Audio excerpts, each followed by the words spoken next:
The Rikers Island transfer that vanished 4 inmates for 11 days in New York. They had 11 days to find them. The system said they were already there.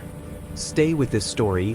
What happened next exposed a failure no one wanted to admit.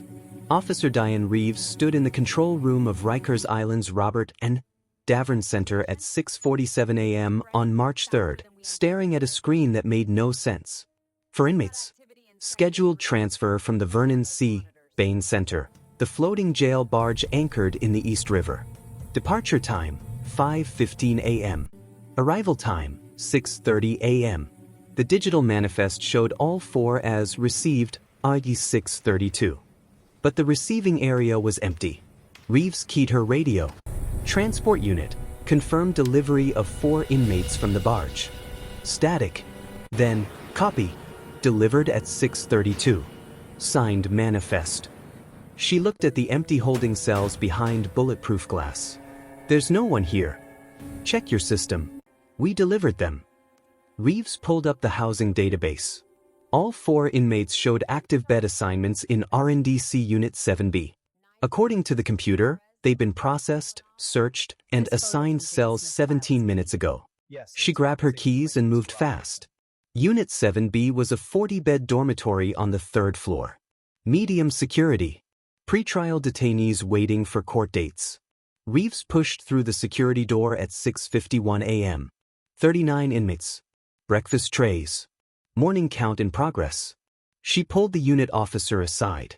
Where are the 4 transfers from this morning? Officer Marcus Webb checked his roster sheet. What transfers? System shows 4 inmates assigned to this unit at 6:32. Webb showed her his handwritten log. I've been here since 6. No transfers came through. Reeves felt her chest tighten. She radioed the control room.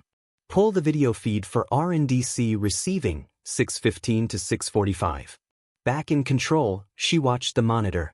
The timestamp showed 6 hours 32 minutes and 18 seconds. The transport van sat in the Sally port. 2 Department of Correction officers stood by the rear doors. The doors opened. Empty. Reeves rewound. Watched it again. No inmates exited the van. She pulled up the Vernon Bain departure footage. At 5:17 a.m., 4 inmates in tan uniforms and restraints were loaded into the transport van. Doors closed. Van departed. 14-minute drive across the bridge to Rikers Island. The van arrived at RNDC at 5:34 a.m. But the receiving footage at 6:32 showed an empty van. Reeves checked the timeline.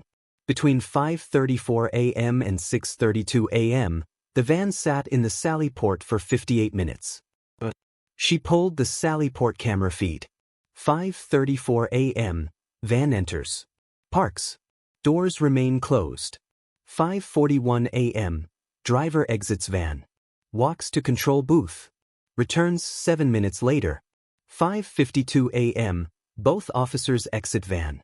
Walk toward admin building.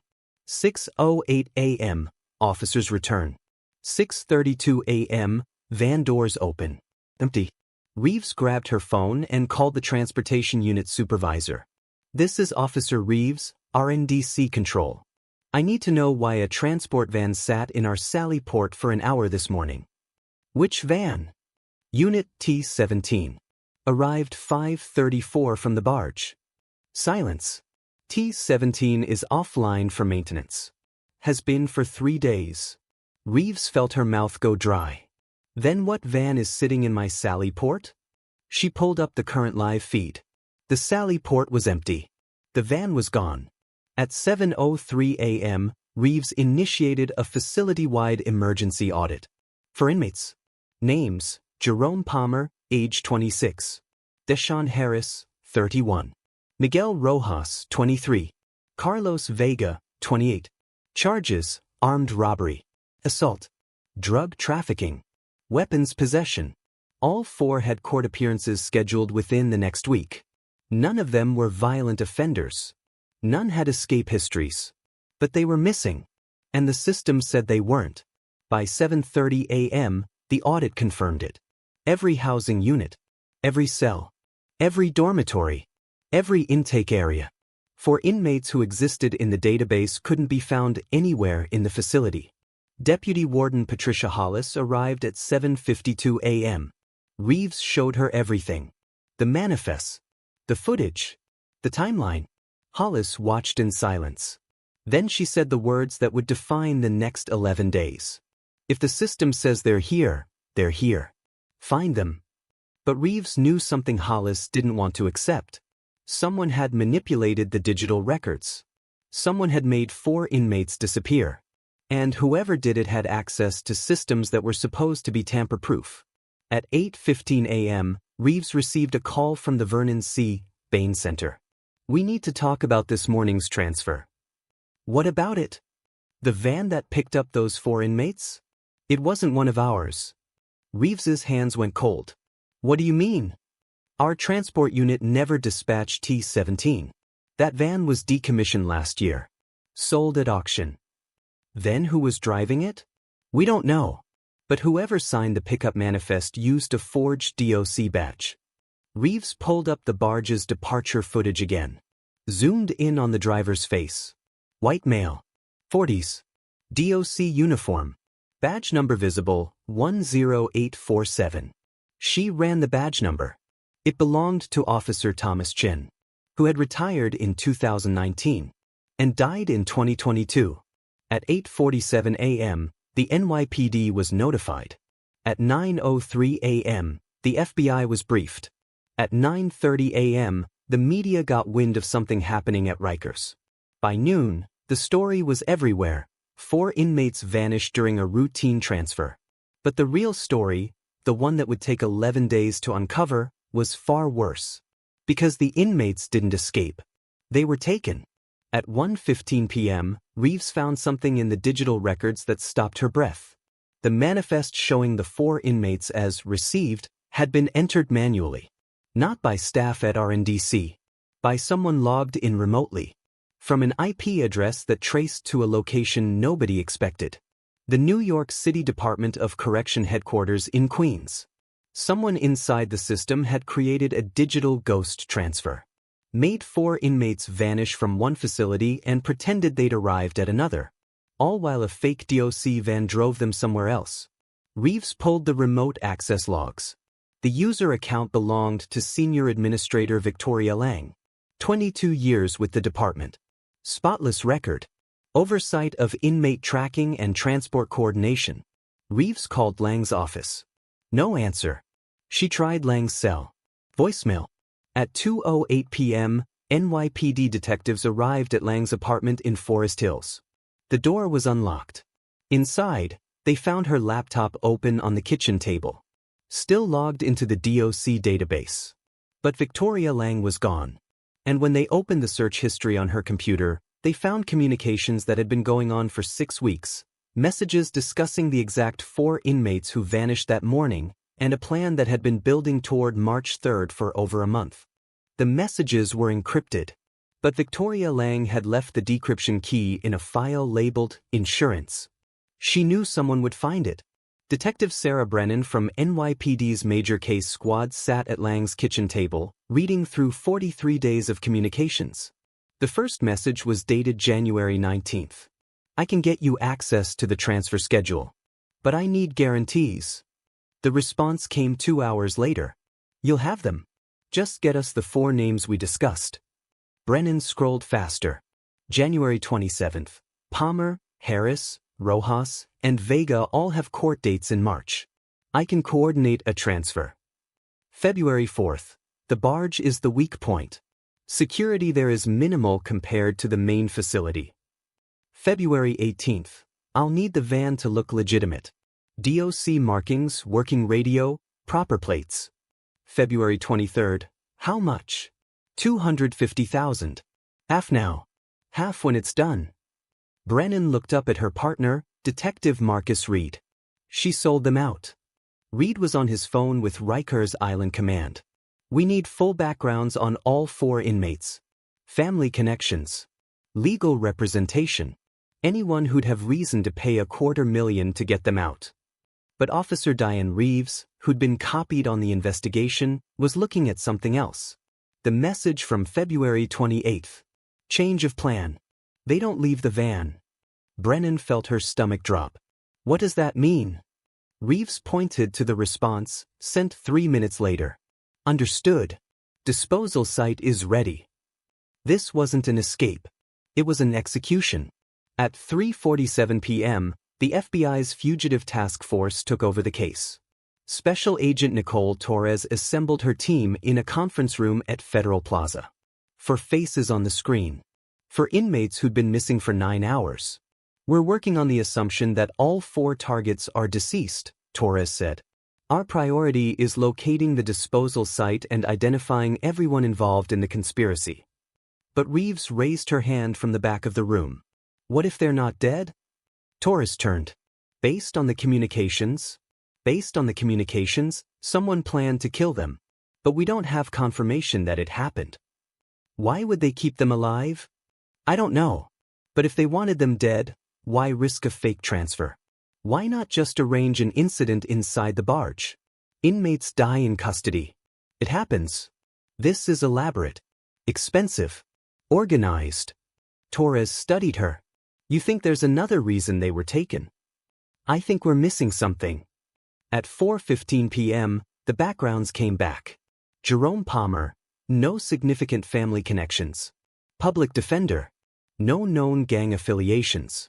Deshaun Harris, mother in Brooklyn. Sister in Atlanta.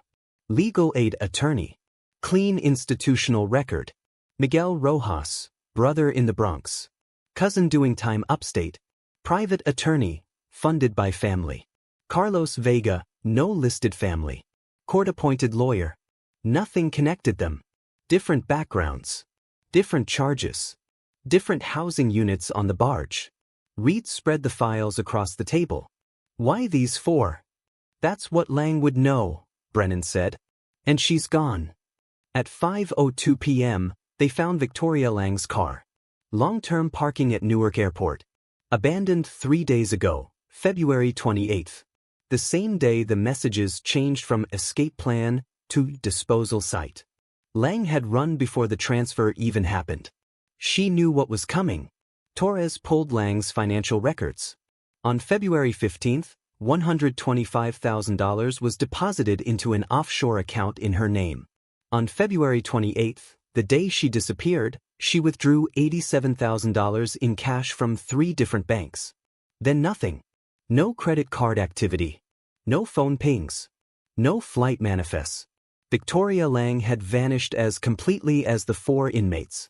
At 6:33 p.m., Reeves got a call from a corrections officer at the barge. You asked about anything unusual in the days before the transfer. What did you find? Palmer had a visitor on February 26th. Not on his approved list.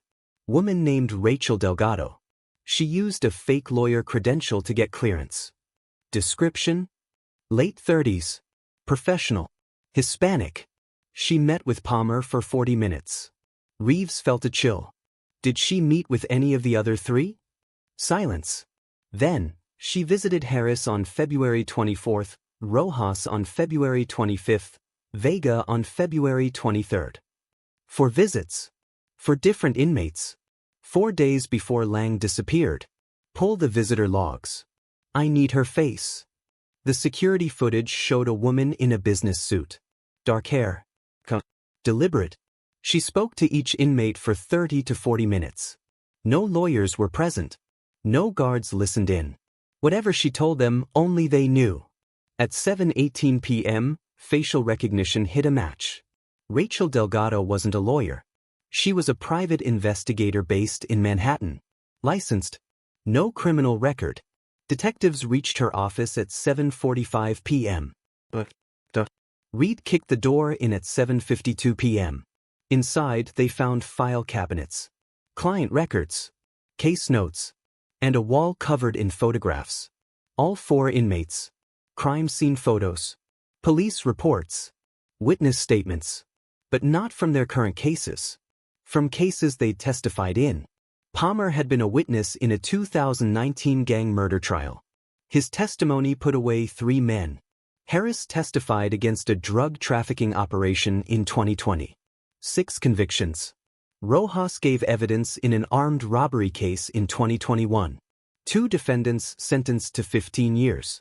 Vega was a key witness in a 2018 assault case that sent a man to prison for 20 years. All 4 had cooperated with prosecutors. All 4 had put people away. Brennan stared at the wall. Someone wanted revenge. Not someone, Torres said quietly. Multiple someones. These cases don't connect. Different prosecutors. Different defendants. Different crimes. Then how? Reed found it in a folder on Delgado's desk. A contract dated January 12. Client, a legal defense fund called Justice Restoration Initiative. Service, locate and document 4 witnesses whose testimony resulted in wrongful convictions. Payment, $400,000. Reed flipped to the next page. A list of names. Defendants from the 4 cases. All currently incarcerated. All claiming their convictions were based on coerced testimony.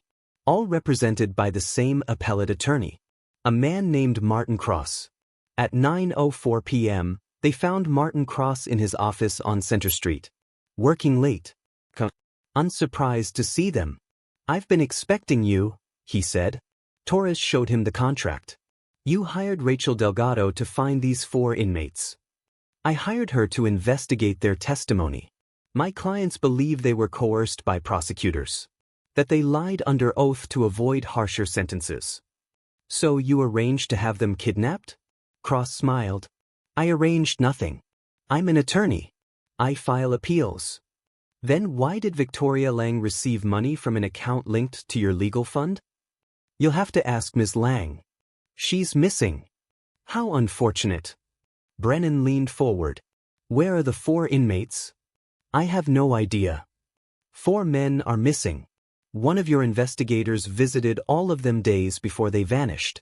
You paid a DOC administrator to facilitate their transfer. Where are they? Cross folded his hands. Detective, if my clients were wrongfully convicted based on false testimony, those 4 witnesses would be guilty of perjury. They'd face charges. Prison time. Their credibility would be destroyed. So you made them disappear. I made nothing happen. But if they did disappear, if they recanted their testimony in a very public way, my clients would have grounds for immediate appeals. Torres felt her jaw clench. You're saying this was about getting confessions. I'm saying that justice requires accountability.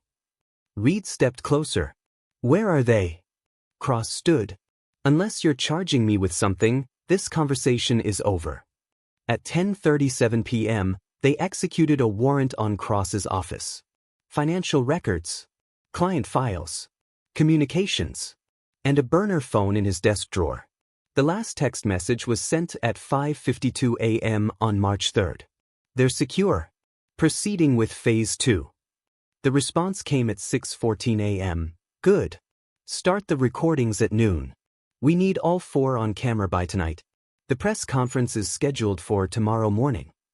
They had 18 hours to find them. The press conference was scheduled for 9 a.m. on March 4th. By 11:08 p.m. on March 3rd, the FBI had traced the burner phone signal. Not to a remote location. To a commercial building in Long Island City, Queens. A former warehouse converted into production studios. Film equipment. Soundproofing. Digital editing suites. The kind of place where you could record something without anyone hearing screams. Torres assembled the tactical team at 11:47 p.m. We go in quiet. If they're alive, we don't want to spook whoever's holding them. Reeves insisted on coming. She'd started this. She needed to see it through. At 12:23 a.m. on March 4th, they breached the building. Ground floor, empty offices.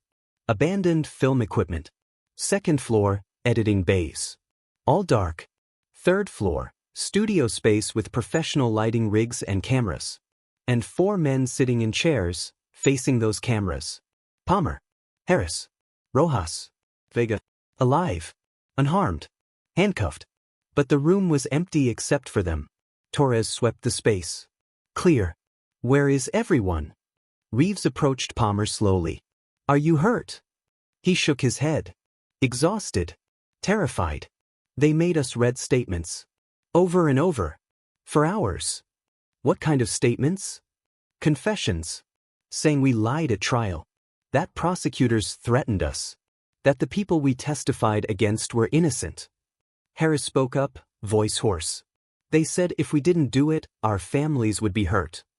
Brennan found the recording equipment. 3 cameras. Professional setup. Memory cards still loaded.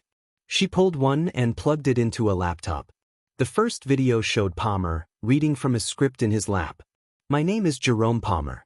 In 2019, I testified in the trial of Marcus Williams, Dion Johnson, and Keith Bradley. I lied. The prosecution threatened to charge me as an accomplice unless I identified them as the shooters. I never saw who fired the weapon. 3 innocent men are in prison because of my false testimony.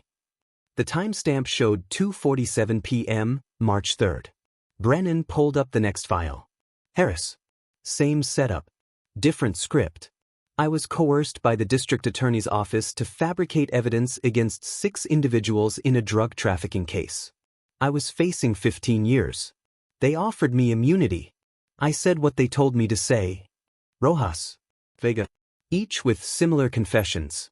All recorded. All time-stamped throughout the afternoon and evening of March 3rd. Torres looked at the memory cards. These were meant to be shown at the press conference. To destroy their credibility, Reed said. Make it look like they recanted voluntarily. Which would give cross grounds to overturn every conviction they were involved in, Brennan added. But Reeves was looking at something else. A laptop on a table in the corner. Still open. Still running. The screen showed a live-streaming dashboard. And a scheduled broadcast set for 9 a.m. Title: 4 Witnesses Expose Prosecutorial Misconduct. The videos were already uploaded. Ready to go live in less than 9 hours. To every major news outlet. Social media platforms.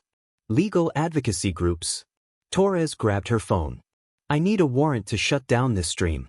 Now. But Reed was reading something on the laptop screen. An email thread. Open in another window. From Martin Cross to someone identified only as RD. Rachel Delgado. Dated 11:34 p.m. 1 hour ago. The recordings are complete. I've confirmed all 4 statements are usable. Release them as planned and disappear. Lang is already in Costa Rica. You'll have your final payment when you land. The reply came at 11:41 p.m. What about the witnesses? You said they'd be released. Cross's response, sent at 11:46 p.m. They know too much. Handle it. Reeves felt ice in her veins. Where's Delgado now? Torres checked the laptop's activity log. Last login was from this location. 23 minutes ago. They just missed her. At 1:15 a.m., NYPD units found Rachel Delgado's car parked 3 blocks away. Engine still warm. Inside, a plane ticket to Mexico City. Departure, 6:45 a.m. from JFK. And a handgun in the glove compartment. Recently fired. Ballistics would later match it to a weapon used in 2 unsolved homicides from 2021. Delgado wasn't just an investigator. She was a cleaner. By 2:08 a.m., the 4 inmates were in federal protective custody. Medical exams showed no physical injuries. But psychological evaluations revealed severe trauma. They'd been held in the warehouse for 11 days. Isolated. Threatened. Forced to rehearse confessions until they sounded believable. Palmer broke down during his interview. They showed me pictures of my mother's house. My nephew's school. They knew everything. They said if I didn't cooperate, I'd never see them again. Harris described being moved between locations in the middle of the night. Blindfolded. Never seeing anyone's face except Delgado's. Rojas said they were kept separate. Never allowed to communicate. Each one told the others had already confessed. Vega said he believed he was going to die. When they took off the handcuffs and left the room, I thought that was it. That they'd done what they needed and we were disposable. At 4:47 a.m., Rachel Delgado was arrested at JFK Airport.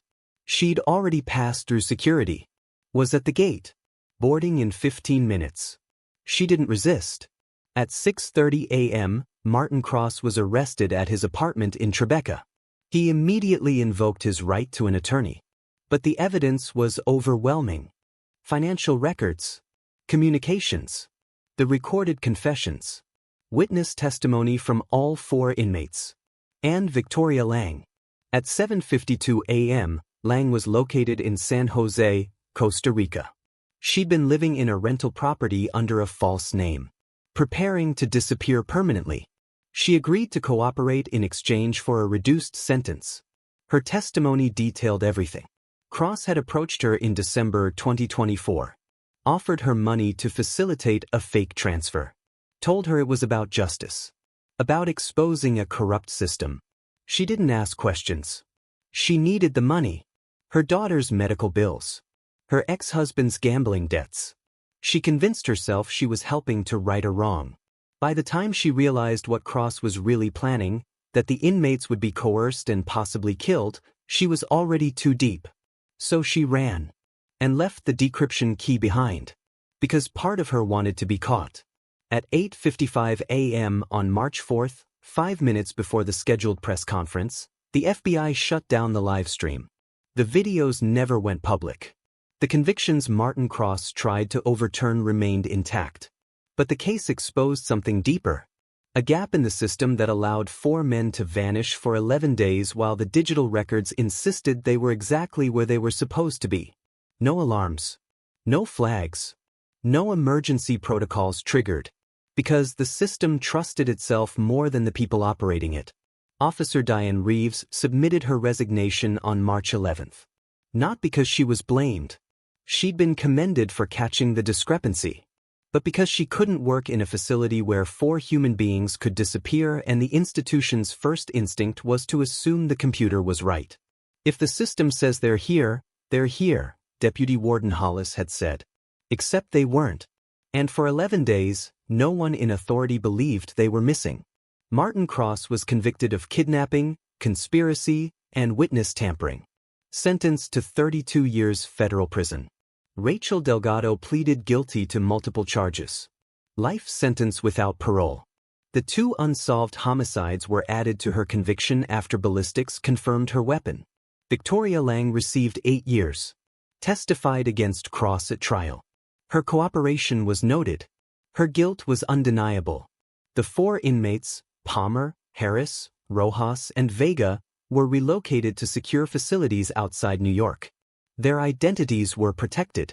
Their families moved under federal assistance programs. They'd testified truthfully in their original cases. Every conviction they contributed to was reviewed and upheld. But they'd also learned something they'd never forget. The system that was supposed to protect them could lose them just as easily. On March 19th, the New York City Department of Correction implemented new protocols. Manual verification for every transfer. Biometric confirmation at multiple checkpoints. Real-time GPS tracking on all transport vehicles. And a requirement that any discrepancy between digital records and physical counts be treated as an emergency until proven otherwise. The technology was upgraded. But the real change was simpler. Someone would always check. Not the computer. A person. Because the system had proven it could lie. And 4 men had paid the price for 11 days while everyone trusted a screen instead of their eyes. Detective Sarah Brennan kept a photo on her desk. The 4 inmates. Alive. After they were found. She looked at it every morning. A reminder that sometimes the most dangerous place to be lost is inside a system that insists you were never missing. This could happen again. Because the gap between what the system records and what actually exists isn't closed. It's just monitored more carefully. And careful isn't the same as foolproof. If this story shook you, the next one will be worse.